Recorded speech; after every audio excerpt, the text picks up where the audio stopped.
গোলকের হরি যখন ভোলকে এসেছে, এই ভোলকে এই মানব জনকে উদ্ধার করার লক্ষ্যে তিনি আজ নররূপী হয়ে শ্রীধাম বৃন্দাবনে যশোদার নন্দন রূপে প্রকটিত হলেন। আর তিনি সেই বৃন্দাবনে নরলীলা করছেন। আজকে যে আমরা দামবন্ধন লীলায় যে গোবিন্দকে প্রদীপ প্রজ্বলন করি, এই দামোদর মাস, শুনুন, আমাদের সনাতনী সংস্কৃতিতে 12টি মাস রয়েছে। 12টি মাস, 12 মাসের মধ্যে একটি মাস হচ্ছে ভজনের মাস। একটি মাস হচ্ছে ভজনের মাস। কেমন ভজনের মাস? আমরা সকলে দুর্গা পূজা করেছি, তাই না? দুর্গা পূজা করি না? দুর্গা পূজার যেদিন দশমী, কথাটাকে বুঝবেন আপনারা। দশমীর দিন আমরা কি বলি? মা বাপের বাড়িতে এসেছে, না? বাপের বাড়িতে এসেছে, বাপের বাড়ি থেকে আবার চলে যাবে। ষষ্ঠীতে বদন মা জগতে এসেছে, দশমীতে আবার বাড়িতে ফিরে যাবে। সাধারণ একটা কথা, যখন একটা মেয়ে শ্বশুর বাড়ি থেকে বাপের বাড়ি যাত্রা করে যায়, শ্বশুরালয় থেকে বাপের বাড়ি যায়, যাত্রা, বাপের বাড়ি যাত্রা করছে, যাওয়ার সময় যাত্রা, আবার আসার সময় ফিরে আসে। তো এটা যদি হয়ে থাকে, তাহলে দেখা গেল আমরা ষষ্ঠীতে মা এসেছে এই নরলোকে, দশমীর দিন আমরা বলি মা দশমীর যাত্রা করেছে, বলি না কথা?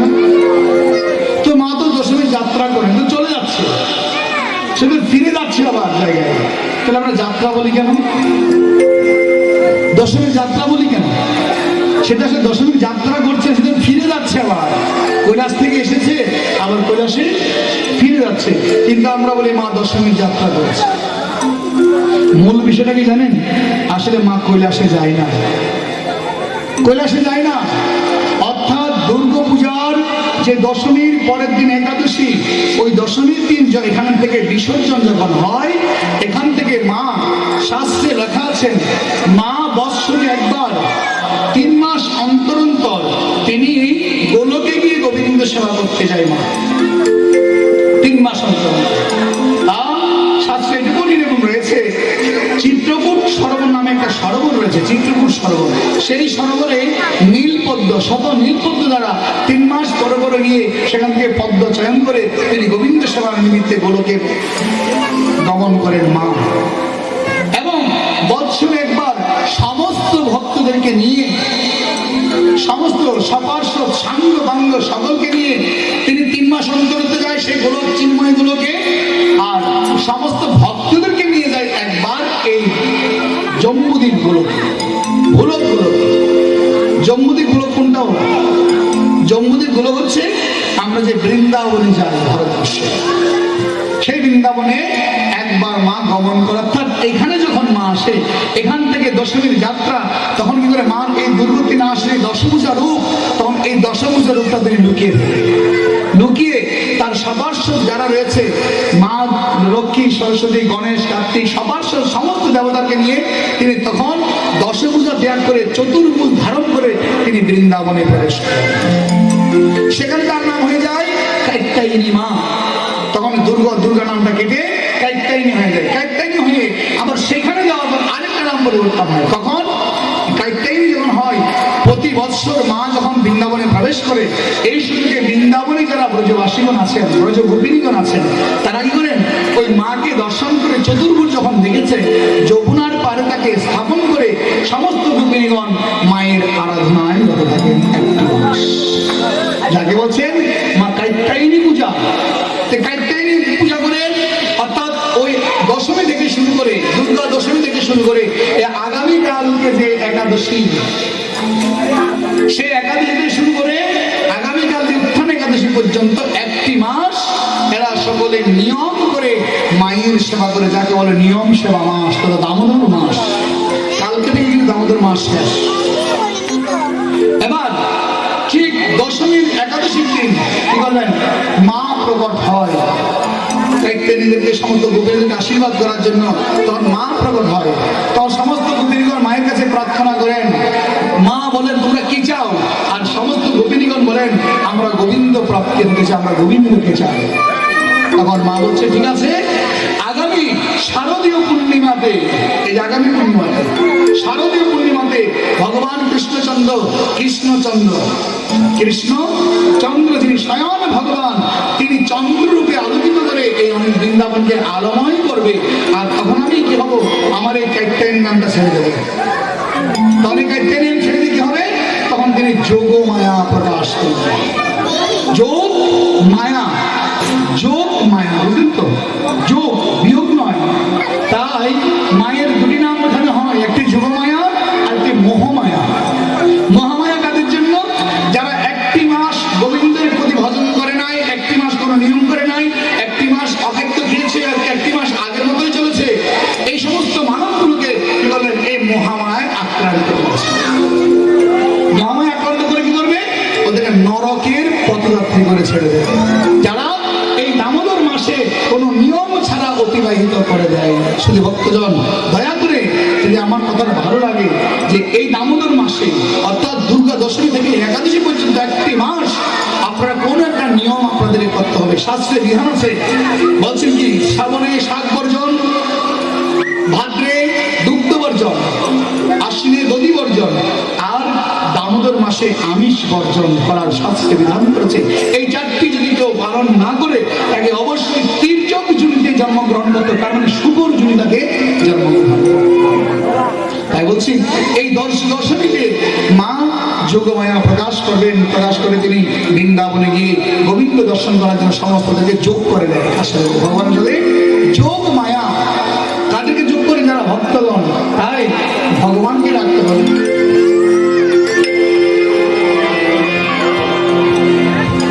হরি বলে রাখো রে মন,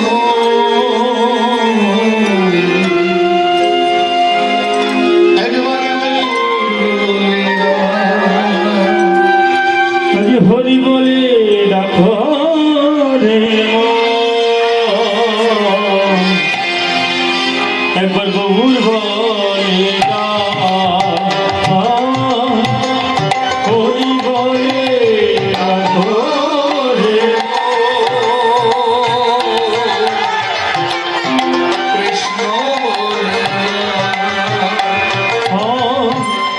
হরি বলে রাখো রে কৃষ্ণ বলে অমর জীবন সে ভাবসী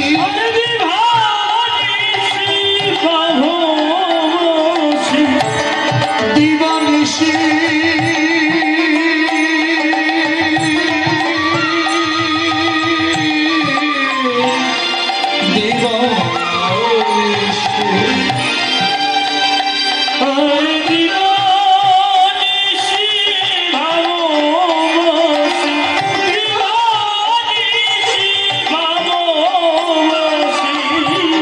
চরণ তলে পরে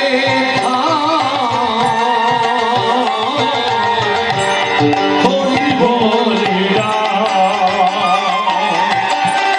হরি বলে রাখো রে কৃষ্ণ বলে হরি বলে রাখো রে কৃষ্ণ বলে দিবানিশি। দিবা মানে দিন, নিশি মানে রাত। যে যখনই রাত এবং দিন যখনই পারো একবার গোবিন্দের চরণ তলে বসে থাকার চেষ্টা করো। অর্থাৎ দিনে প্রথমে 5 মিনিট করো, তারপর 10 মিনিট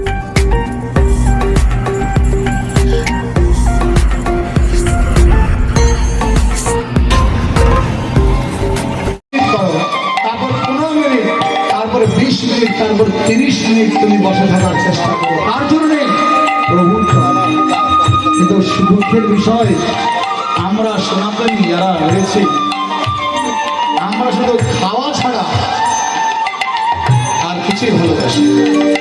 এখনো যদি আমি প্রশ্ন করি, এখানে অনেকে আছে, অনেকে আছে যদি বলি তুমি তো আমার সনাতনী, একটু যাও বলো তো বাবা, তোমার সকালে উঠে ঘুম থেকে তোমার কি কর্তব্য রয়েছে? বাবারা বলবে কি জানেন, সবাই নয়, আবার বাবারা বলবে আমি ঘুম থেকে উঠবো, হাত মুখ ধুবো, চায়ের টেবিলে বসবো, খানা খাবো, তারপরে চাকরিতে ভাগবো টিফিন গাড়ি। আর মায়ের বলবে কি, সকালে ঘুম থেকে উঠে আমাদের কাজ আগে কোথায়, উনন, আগে উনন, উননে যেতে হবে আগে আমাদের, এটাই হচ্ছে আমাদের সর্বপ্রথম কাজ। এটা তো সনাতন ধর্মের কাজ নয়। আমাদের আপনি যা শিখেছেন আপনার ছেলেকেও সেভাবে শেখাচ্ছেন, আপনি জানেন না আপনার ছেলেকেও শেখান না। আমরা এখন এভাবে সেই স্থান আমরা গিয়ে পৌঁছেছি। ভক্তগণ, ধর্মকে আপন করে ধারণ করতে হবে, ধর্মকে আপন করে ধারণ করতে হবে। ধর্মের নাম কি? ধর্ম শব্দের অর্থটা কি? ধারণ করার নাম হচ্ছে ধর্ম। ধারণ করতে না পারলে আপনি কোনো ধার্মিক নয়। যে হোক না কেন, হিন্দু হোক, মুসলিম হোক, বৌদ্ধ হোক, খ্রিস্টান হোক, যে ধর্মের লোক হোক না কেন, যিনি ধর্মকে ধারণ করবে না তাকে কোনো ধর্মে গণ্য করা যাবে না। সে হোক হিন্দু হলে তার ধর্ম তাকে মানতে হবে, সে মুসলিম হলে মুসলিম ধর্ম তাকে মানতে হবে, বুদ্ধ হলে বুদ্ধ তাকে মানতে হবে, খ্রিস্টান হলে খ্রিস্টান মানতে হবে। যার যেখানে ধর্ম সেই ধর্মকে মস্তকে ধারণ করে তার সেই পথে চলতে হবে। এটাই হচ্ছে সাধর্ম ধর্মানুসার করা ধর্ম। তাই আমার আপন বাবাকে আমাকে বাবাই বলতে হবে, এটাই সর্বসামান্যয়। যার যেভাবে তুমি তোমার মতো করে তোমার অস্তিত্বকে রক্ষা করে ধর্ম বলেনি কাউকে নিন্দা করা, কাউকে অবহেলা করা, কাউকে অবজ্ঞা করা, এটা আমাদের সনাতন ধর্মের শেখায় না। তাই আমরা হরি বলে ডাক করে মন সময় থাকে। যদি কেউ হেরেছ, এখন আমাদের ছেলে মানুষের বয়স, এখন আমাদের ভগবানকে ডাকার সময় হয় নাই, মনে করবেন আপনার কপালে দুঃখ ছাড়া কিছু। ভাগবতের পঞ্চম পরিচ্ছেদে স্পষ্ট লেখা আছে যে আমাদের মানুষ মানে দুই পাই মানুষদের জন্য দুইটা জায়গা তৈরি করে, দুইটি জায়গা। আমাদের দক্ষিণ দিকে একটা অগ্নিকোণে আর পশ্চিম কোণে দুটি জায়গা রয়েছে। এই মাটির আমাদের ভূমির নিম্নে জল আছে, জলের নিচে আরেকটা দেশ আছে, সেই দেশটা দক্ষিণ কোণে, যেটাকে বলা হয় নরক গ্রাম। নরক গ্রাম, ওই নরক গ্রামে 28টি কুণ্ড করেছে, 28টি কুণ্ড, 28টি একটা নয়, 28টি কুণ্ড করেছে। কাদের জন্য জানেন? গরু ছাগলের জন্য নয়, হাঁস মুরগির জন্য নয়, ভেড়ার জন্য নয়, গাছপালার জন্য নয়। এই নরকটা কুণ্ড করেছে আমাদের মানব জাতিগুলোর জন্য। বলে কেন? বলে মানব জন্ম পেয়েছ, ভগবানকে একবার ডাকার সময় নেই, সেখানে নিয়ে জিহ্বাটা তোমার আগে কাটবে। মনে রাখবেন, সে 28টি কুণ্ডে যে যন্ত্রণাগুলো দেবে, আপনি মনে করবেন যে ওই কুণ্ডে একবার কিন্তু মরে গেলে চলে গেলাম, মরে গেলে আমরা শেষ। আমরা তো বলি সবসময়, বলে বাবা মরলে তো বাঁচলাম, আমি বলি না বুড়ো হয়ে গেছি, সারা জীবন করি না, এখন বুড়ো বয়সে মরলে তো গেলাম, মরলেই শেষ। মরলে ওই শ্মশানে নিয়ে পুরো ছাই করবে না, শ্মশানে আমার খবর দিয়ে দেবে, এরপর আমার কোনো কাজ নাই। শাস্ত্রে বলছে আরে না না, মরলে শেষ নয় গো, যেদিন মরবে সেদিন থেকে শুরু। মনে রাখবে, যেদিন মরবে সেদিন থেকে তোমার শাস্তি শুরু। কোথায় যাবে? ওই 28টি কুণ্ডে নরক নিক্ষেপ করবে। আপনাকে প্রথমে রৌরব কৃমিতে ঢোকাবে, কৃমি, হাজার কৃমি তোমাকে কামড়ে কামড়ে আপনার সমস্ত মাংসগুলো খাবে। মনে করবে তুমি মরে যাবে, ভগবান তোকে মারবো না, তোকে গল্পতে মারবো না, তিল তিল করে কামড়িয়ে কামড়িয়ে খাবে, কিন্তু কষ্ট পাবে, তোমাকে মারবে। এরপর সেখান থেকে তুলে নিল, অগ্নিকুণ্ডে দিয়েছে, অগ্নিকুণ্ডে দিল, অগ্নিকুণ্ডে সেখানে তোমার অঙ্গ পুড়ে জলে ঝলসে যাচ্ছে, কিন্তু প্রাণে মরবে না। কেন? তোমাকে শাস্তি দিচ্ছে। এরপর সেখান থেকে লবণ কুণ্ডে দিলেন, লবণ কুণ্ডে দিয়ে তোমার সমস্ত অঙ্গে কাটা খেয়ে লবণ লাগবে, যে যন্ত্রণা, সেই যন্ত্রণা তোমাকে ভোগ করতে হবে। কেন? একমাত্র হচ্ছে কি, কৃষ্ণ দুনিয়া অনাদি অনন্ত বহির্ম, সর্বকালে সে পায় জন্ম, কখনো স্বর্গে কখনো নরকের পায়, অথবা মানব জন্ম তার বিফলে যায়। এবার তোমাকে এভাবে একটা একটা করে 28টি কুণ্ডে নেওয়ার পর তোমাকে মৃত্যু দেবে না। এবার সেখানে বিচার, যাও তুমি তোমার মানব জন্ম। যদি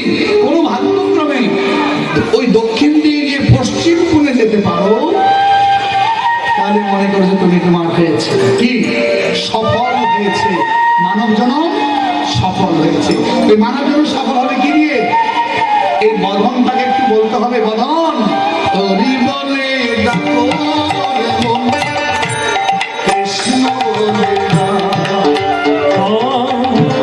হরি বলে ডাকো রে মন, কৃষ্ণ হরে রাম।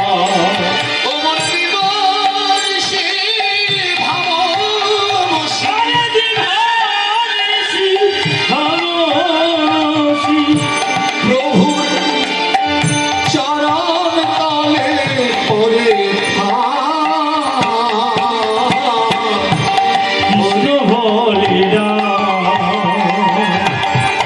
হরি বলে ডাকো রে মন, কৃষ্ণ হরে রাম।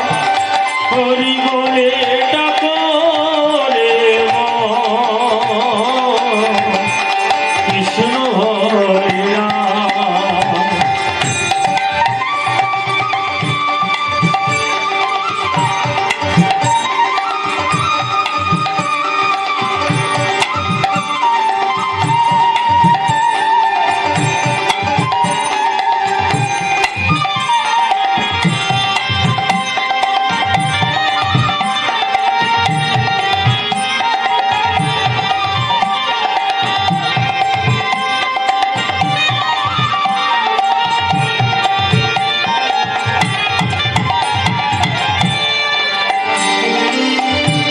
আকাবরি দালান কোঠে স্বর্ণ ঘাটে শীতল পথে মাতাভারি দালান কোটে, স্বর্ণ কাটে শীতল কাটে।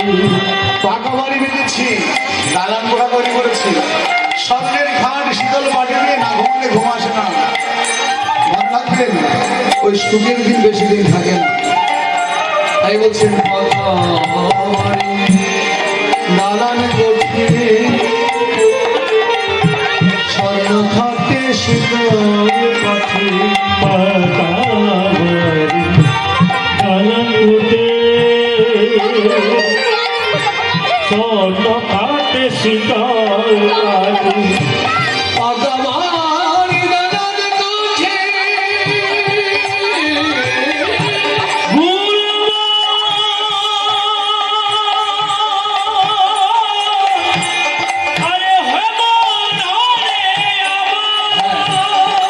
তাই এই নয় যে পাকা বাড়ি বাঁধতে নিষেধ করছি না পাকা বাড়ি বাঁধো দালান কোঠাও করো তাতে দুঃখ নেই কিন্তু পাকা বাড়ি থাকো ওই মনটা যেন পাকা বাড়ির দেওয়ালে যেন বদ্ধ না থাকে এটাই নিয়ম পাকা বাড়ি থাকো শীতল বাড়ি থাকো ওই মনটাকে ওখানে না রেখে মনটাকে গোবিন্দের চরণে রেখে দাও তাতে তোমার ক্ষতি হবে না কিন্তু আমরা ওই পাকা বাড়ি বেঁধে ওই চার দেওয়ালের মধ্যে মনটাকে মেনে নিয়েছি আর ঘরের বাইরে আমরা হতে পারি না তাই বলছেন পাকা বাড়ি দালান কোঠে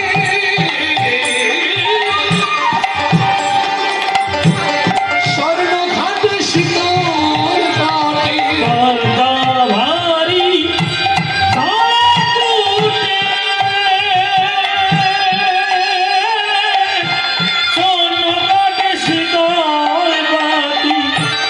আসিলে সামনে চিঠি আসিলে আসিলে সমরে চিঠি, আসিলে সামনে চিঠি আসিলে সমরে চিঠি। পরে থাকবে হাজার হরি বলে রাম, হরি বলে ডাকো রে মন, কৃষ্ণ বলে রাম। হরি বলে ডাকো রে মন, কৃষ্ণ বলে রাম। টাকা পয়সা সোনার গয়না সোনার গয়না সোনার গয়না আমরা বলি তো গলায় কাঠের মালা দেবে কোনো সোনার গয়না করবো। কাঠের মালা তো দেয় কারা, ঢিকেরই যারা, নিচু জাত যারা, ছোট জাত যারা, তাদের কাঠের মালা দেয়। আমরা বড় জাত, আমরা বড় ফুলির, কাঠের মালা কেন দেবো? মনে রাখবেন, টাকা পয়সা সোনার গয়না মরলে কারো সঙ্গে যায় না। আজ টাকা পয়সা সোনার গয়না মরলে কারো সঙ্গে যায় না। আরে টাকা পয়সা সোনার গয়না মরলে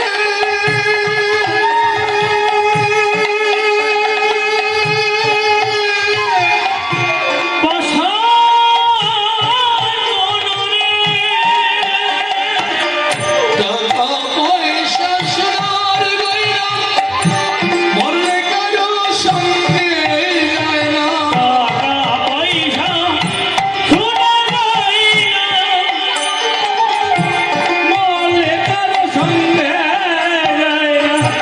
যাওয়ার বেলায় ছেড়া দেনা। এক জমিদার, এটা কিন্তু সবার জন্য এক যাত্রী, হিন্দু হোক, মুসলিম হোক, বৌদ্ধ হোক, খ্রিস্টান হোক, ওই যাত্রার সময় একই ভেষ ছেড়াতে না। উনি কি করেছে, দামি দামি কাপড় কিনে রেখে দিয়েছে আলমিরায়, যাওয়ার সময় তাকে পরিয়ে দিতে। যখন প্রাণটা চলে গেল, সকলে বলছেন, তার স্ত্রী বলছে না না দামি কাপড়গুলো ধরা যাবে না, থাক। কারণ তখন তো এগুলো করে না, দামি কাপড় পরতে পারবে না, কি করবে, বাজার থেকে 60 টাকা দামের গজ, এই কাপড়গুলো, এই কাপড়গুলো গজ হচ্ছে 60 টাকা, 60 টাকা না, এক গজ। এই 60 টাকা দামের গজগুলো এনে ছিঁড়ে ফেলবে, তাও ঢোকা দেবে না। কাপড় ছিঁড়ে তারপরে তোমাকে ভালো করে পরিয়ে দেবে দামি কাপড়। তাই বলছেন, কেন করো মনে এত বাহাদুরি, যাওয়ার বেলায় যেতে হবে এই সাদা কাপড় পরে। এই সাদা কাপড় ছাড়া আর অন্য কাপড় পাবো না। তাই এটা বলছি না যে তোমার কাপড় পরিও না, এই বলছি না। কাপড় পরো, সংসার করো, গয়নাগাটি সবই পরো, কিন্তু মনটাকে গোবিন্দের চরণ ধরো, এটাই হচ্ছে। সংসার করো, সবকিছু করো, কিন্তু ভগবানকে প্রার্থনা করো, তার চরণে আত্মনিবেদন করো, এটা আমাদের মানবের কর্তব্য। তাই বলছেন, টাকা পয়সা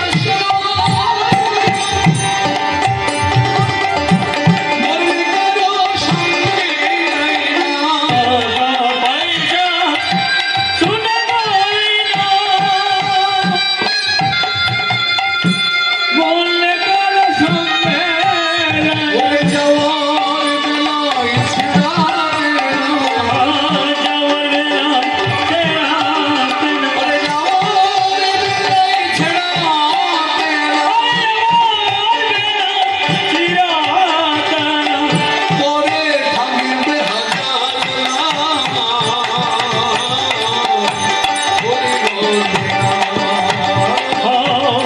হরি বলে ডাকো রে কৃষ্ণ বলে হরি বলে ডাকো রে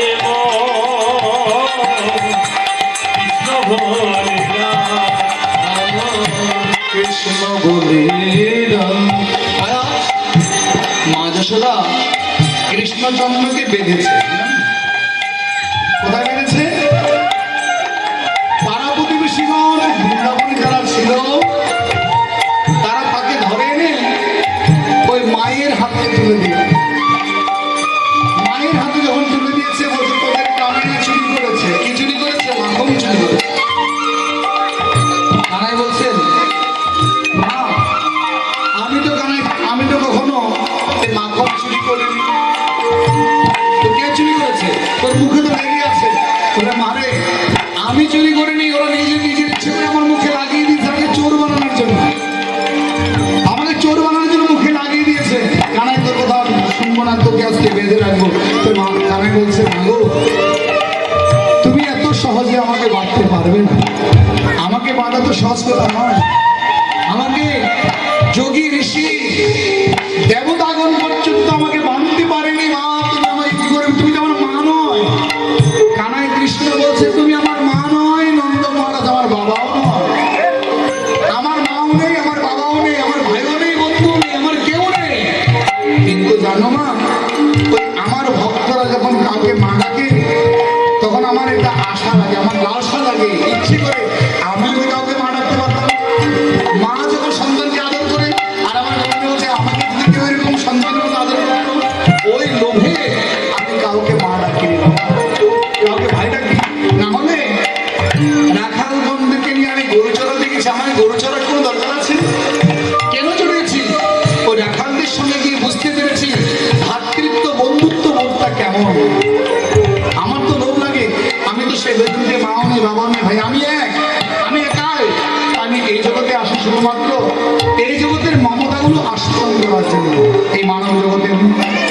তাই মাগো তুমি আমাকে মানতে পারবে না, কিন্তু না দাঁড়ায় তোকে আজকে বাঁধবো। এভাবে সমস্ত বৃন্দাবনে যত রজ্জু ছিল, রজ্জু মানে রশিগুলো নিয়ে এসেছে কানেকে বাঁধার জন্য। যতবারই বাঁধতে যায় দুটি আঙ্গুল কমে যায়। কেন 4 আঙ্গুল কমতে পারেনি? 6 আঙ্গুল কমতে পারেনি? ভগবানকে পেতে হলে দেবশ্রী নারদ শিক্ষা দিলেন জগতে। দেবশ্রী নারদ যখন কথা বৃন্দাবনে গেলেন, ভক্তি দেবী আর জ্ঞান বৈরাগ্যকে দেখে পছন্দ করেছে। ভক্তি দেবী বলছেন, মা তোমার দুপাশে এরা কারা? ভক্তি দেবী বললো, এরা আমার 2জন সন্তান। তো তোমার সন্তান বুড়ো হয়ে গেছে, তুমি এখনো যুবতী বিধবা। তো বলে, দেখো রে বাবা, আমি এখনো বুড়ো হয়ে গেছি, তাই আমি রোগে বুড়ো হয়েছে, রোগে। আমার ছেলেগুলো রোগে বুড়ো হয়েছে। কারণ কি? কৃষ্ণ যখন বৃন্দাবন ছেড়ে চলে গেছে, তখন আর ভক্তিকে কেউ ভালোবাসে না, জ্ঞানকে কেউ ভালোবাসে না, বৈরাগ্যকে কেউ ভালোবাসে না। বর্তমান সমাজে আমাদের বর্তমান সমাজ চলছে ভক্তি তো যদি পুজো করে ঘরে, যদি ঘরে পুজো করে, ভক্তি তো নাই। মা পূজা করতে গেল কটা বাজে? আমরা মায়েরা পূজা করি কটায়? কটা বাজে করি মায়েরা পূজা? সকালে তো সময় পাই না। সকাল থেকে ঢুকেছি উনানে, রান্না করে সবাইকে খাওয়ালাম, সবাইকে শান্তি করলাম। কারণ ধর্মটা আমরা অপশনাল বানিয়ে দিয়েছি, অপশনাল সাবজেক্ট আমাদের জন্য। আমরা ধর্মকে অপশনাল সাবজেক্ট বানিয়েছি, পারলে করবি না পারলে করবি না। প্রত্যেক মায়ের বাবারা বলে না, বলে পারলে ধর্ম করবি, না পারলে।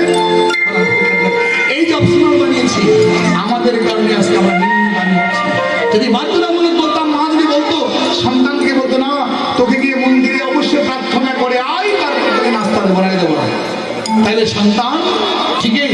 এখন তো সন্তানকে এত আদর করেছে। দেখেন এর বিষয়, দুর্যোধন যুধিষ্ঠির মহারাজ ভগবানকে প্রশ্ন করল, যে গোবিন্দ আগামী কলিযুগের জীবন কেমন হবে? যে দাপর যুগ শেষ, কলিহত জীবের মানুষগুলো কেমন হবে? তাহলে মানুষগুলো কেমন হবে জানিস? তোর উত্তরটা কি? তাহলে পঞ্চপাণ্ডবকে ডাকলেন, 5 ভাই পাণ্ডবকে ডেকে যুধিষ্ঠির মহারাজকে তুমি দক্ষিণ দিকে যাও, ভীমকে বলছে তুমি উত্তর দিকে যাও, আর অর্জুনকে বলছে তুমি পূর্ব দিকে যাও, নকুলকে বলছে তুমি পশ্চিম দিকে যাও, সহদেব তুমি অগ্নিকুণে যাও। তোমরা ঘুরে এসে আমাকে বলবে তোমরা কি দেখেছো। যুধিষ্ঠির মহারাজ ঘুরে এসেছে। ঘুরে আসার পর গোবিন্দকে প্রণাম করে বলছেন, গোবিন্দ আমি দেখলাম কি এক বড় হাতি, হস্তি, বড় হস্তি, পেছন দিকে দেখলাম খুব শান্ত। দেখেন তো হাতি তো দেখতে পেছনে খুব শান্ত না, একবার ধীরে ধীরে নড়াচ্ছে, দৌড়ে যেতে পারে না। তো সম্মুখে দিয়ে দেখলাম ওই হস্তির সম্মুখে বড় বড় 2টি দন্ত। তো বলছে কলিযুগের ভালো মানুষগুলো রূপগুলো এমনই হবে। কেমন? পেছন দিকে মানুষটাকে দেখে অনেক ভালো, উপরে সাইনবোর্ড অনেক ভালো, ভেতরে তার মধ্যে বড় বড় বীজ দাঁত রয়েছে। এগুলো আমরা সমাজের মানুষগুলো এমনই হবে। দেখবেন যারা সমাজের নেতৃত্ব স্থানীয়, যারা ওদের ভেতরে সব দুর্নীতি করে, কিন্তু সমাজ সবার কাছে কি সবার কাছে ভালো, কিন্তু ভিতরে যে দন্ত রয়েছে ওদের এই কলিযুগের মানুষ, ভালো মানুষ যারা সেরেছে এদের এমনই রূপ থাকবে। 3 নম্বর বললো ভীম। ভীম এসে দেখেছে। ভীমকে বলছে তুমি কি দেখেছো? বলে আমি দেখলাম একটা মাঠে একটা গাভী, আর তার সঙ্গে একটা বাছুর। মায়েরা একটু ভালো করে শুনবেন কি বলছি আমি। ওই গাভীটা বাছুরকে আদর করছে, আদর করে কি দিয়ে বাছুরকে কি দিয়ে আদর করে? গাভী মা গোমাতা বাছুরকে আদর করে কি দিয়ে? জিহ্বা দিয়ে। তো জিহ্বা দিয়ে আদর করছে। তো এখন মাটা এমন আদর করতে শুরু করেছে, জিহ্বা দিয়ে চাটতে চাটতে বাছুরের গায়ের সমস্ত চামড়াগুলো খুলে দিয়েছে, রক্ত পড়ছে ধরধর করে, কিন্তু এখনো চাপতে আছে। তা ভীম বলল, প্রভু এটা কি না, এটা কি আবার? তো গোবিন্দ বলছে, দেখো কলিযুগের মায়েদের আচরণ এমনই হবে। কেমন আচরণ? ছেলেদেরকে আদর করতে করতে, আদর করে মাথায় তুলতে তুলতে তার জীবনটাই নষ্ট করে দেবে এই মায়ে। তার মানে দেখুন, সন্তান ছোটবেলা, এখন বর্তমান প্রেক্ষাপটে ছেলেকে আদর করতে গিয়ে কি করতে হচ্ছে? অ্যান্ড্রয়েড মোবাইল দিতে হচ্ছে আদর করতে গিয়ে। আবার অ্যান্ড্রয়েড মোবাইল যখন দিতে হচ্ছে, অ্যান্ড্রয়েড করতে হচ্ছে। আবার ছেলে গেম খেলতে গিয়ে কত গেমে ঢুকে পড়েছে, ছেলের আর সেখান থেকে উঠে না। তার মানে ছেলে মোবাইলে ঢুকতে ঢুকতে তার জীবনটাকেই সর্বনাশ, লেখাপড়া শেষ। হ্যাঁ, সন্তানকে আদর করতে গিয়ে সকালে ঘুম থেকে উঠে হাত মুখ ধুতে দেয় না, হাত মুখ না দিয়ে আগে খাওয়ার টেবিলে বসে প্যাক করে খাওয়াই দেয়। আদর করেছে, কিন্তু বলেনি যে বাবা যা আগে মন্দিরে গিয়ে প্রণাম করে আয়। মা বাবার আগে বল না, কেন আদরে বসে ওই এত আদর করছে। ওই ছেলে আর কোনোদিন মন্দিরে না যদি না দেখে আর বাঁকা হয় না। আর সস্তাকে, ঈশ্বরকে তিনি আর চিনে না। তিনি চিনেছে কি? ওই পুঁথিগত কবিতা বইগুলো চিনেছে, আর ভগবানকে তিনি জানে না। ওই ছেলেটা জীবনটা দিয়েছে। এবার অর্জুন এসেছে, অর্জুনকে বললো, অর্জুন তুমি কি দেখেছো? বলে, প্রভু আমি দেখলাম একটা কূপ দেখেছি। কূপ মানে কুয়ো, কূপ দেখলাম। ওই কূপের মধ্যে জল নেই, শুকনো জল। বলে, হ্যাঁ তো কলিযুগে এমনই হবে। সুন্দর সুন্দর বাড়ি দেখবে, সুন্দর সুন্দর ঘর দেখবে, কূপের ন্যায়, কিন্তু কূপে যেরকম জল নেই, ওই বাড়ি থাকবে কিন্তু বাড়ির প্রাণ থাকবে না। তার মানে কি জানেন? বাড়ির প্রাণ কি জানেন? 5 তলা বাড়ি করেছি, 5 তলা বাড়ি করেছি, আমার জন্য আলাদা আলাদা রুম করেছি, খাওয়ার থাকার সব রুম করেছি, কিন্তু ভগবানের রুম আমার ভাগ্যে। বলে, ভগবানের একটা রুম করলে ভাড়া তো কম পাবো, একটা রুম চলে যাবে, একটা রুম চলে গেলে ভাড়া কম দেবে আমাকে, 500-1000 টাকা কমে যাবে। তার কারণে সবার জন্য রুম আছে, কিন্তু ভগবানের জন্য রুম। আর রুম থাকলে কোথায়? ছোট্ট টয়লেটের জায়গা রেখেছিলাম, হয়তো 3 ফুট টয়লেট বানাবো ভেবেছিলাম। এবার সুযোগ হয়েছে কিন্তু ওইটা দিয়ে টাইস করে আবার ওটাকে ভগবানের ঠাকুর ঘর বানিয়েছি। ভগবানের সেবা এইরকম প্রাণহীন হবে এই পৃথিবী। এবার সহদেব এসেছে, তুমি কি দেখেছো? বলে, দেখলাম একটা পাহাড় থেকে একটা পাথর গড়াতে গড়াতে নামছে, বড় পাথর। অনেক বড় বড় গাছ ছিল, লোহার স্তম্ভ ছিল, কিন্তু পাথরটা কোনো জায়গায় আটকালো না। পাথর স্তম্ভ ভেঙে গড়িয়ে চলে আসছে। তো কি হলো? পরে দেখলাম একবার শেষে এসে ছোট্ট একটা চিকন গুল্ম লতা, লতার মধ্যে পাথরটা আটকে গেল। বলে, শহরে কলিযুগে এমনই হবে ধর্মটা। কেমন জানো? শত যাগ যজ্ঞ, বড় বড় অর্চনা, বড় বড় পূজা, বড় বড় নামধারী অনুষ্ঠান হবে, ধর্ম সেখানে হবে না। বল, ধর্ম হবে কি হবে জানো? শুধু একমাত্র হরি নামে হবে কলি যুগ ধর্মসার।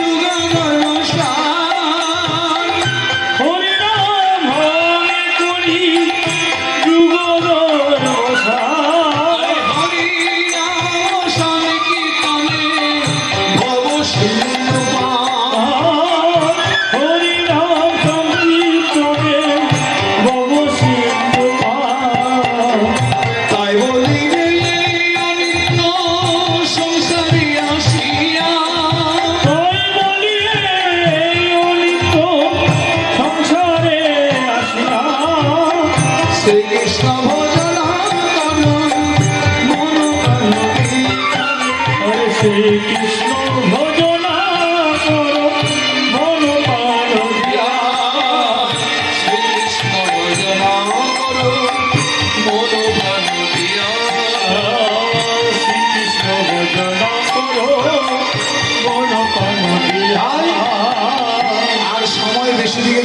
সময় নেই বাবা, অল্প পরমায়ু, এই অল্প পরমায়ুতে এদিক সেদিক ঘুরে ঘুরে দিন না কাটিয়ে একটার কাছে চলে যাও, তাকে ডাকতে ডাকতে অন্তত ওকে ভবসিন্ধু পার হতে পারবে, আর কিছু না। অথবা জম থেকে পরিত্রাণ পাবে। যদি তুমি গোলক দিতে না পারো, অন্তত লোকে জম লোকে যাবে না, অন্তত লোকে এই দেহটা শান্তি পাবে ভগবানকে ডাকলে। তাই অন্যদিকে না ঘুরে চলবে না। আবার আমরা সেই গোবিন্দকে সম্মুখে রেখে আমরা প্রদীপ দেখাবো ভগবান। কেন?